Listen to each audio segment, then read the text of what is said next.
What's a branch of government? Why's the president got all that power? What's the deal with airplane food? All this and more in Poorly Drawn History.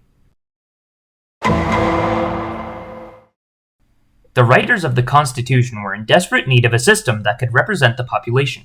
Their solution? Build a House of Representatives. You'll never guess what they called it. The House of Representatives is made up of representatives for each state.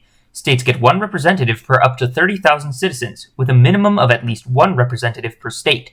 Some politicians wanted to count everyone as a citizen when choosing representatives, while others didn't. So with a dollop of racism and a can-do attitude, they came up with a compromise, the Three-Fifths Compromise, in which all free persons, except for Native Americans, who they collectively decided didn't count as people, would count as one citizen, whereas enslaved persons would only count as 3/5 a citizen.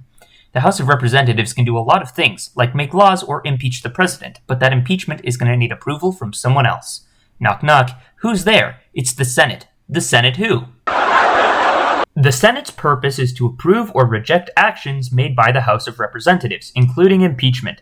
Unlike the House of Representatives, the number of senators a state has is the same everywhere, 2 per state. While the members of the House of Representatives are voted on by citizens, senators are chosen by existing members of the legislative branch, which includes both the Senate and the House of Representatives.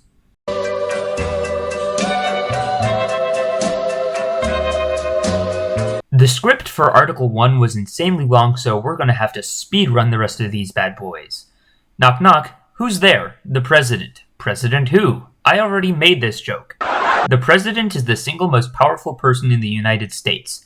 That isn't to say that the executive branch is more powerful than the judicial branch or legislative branch, but I've seen enough anime to know that one insanely strong dude is way cooler than a sizable amount of average dudes. However, there's a kick. The president only has 4 years to solve their term. Then they've got to get elected again, and if they do a bad job, that's probably not going to happen. The judicial branch is the branch that takes care of legal matters. It consists of a Supreme Court and a bunch of smaller courts. Did someone steal $12 worth of Kit Kats from you, and you've decided to sue them for damages, both physically and mentally? The judicial branch is going to take care of that case. Also, did you know that judges get paid? Because if you didn't, you do now. According to Article 5 of the Constitution, you're allowed to make amendments, but only by a minimum 2/3 vote from both the Senate and the House of Representatives, and amendments will only go into effect when ratified by the states.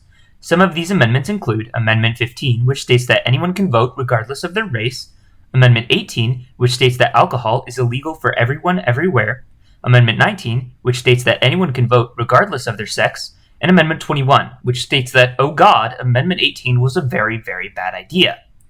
In conclusion,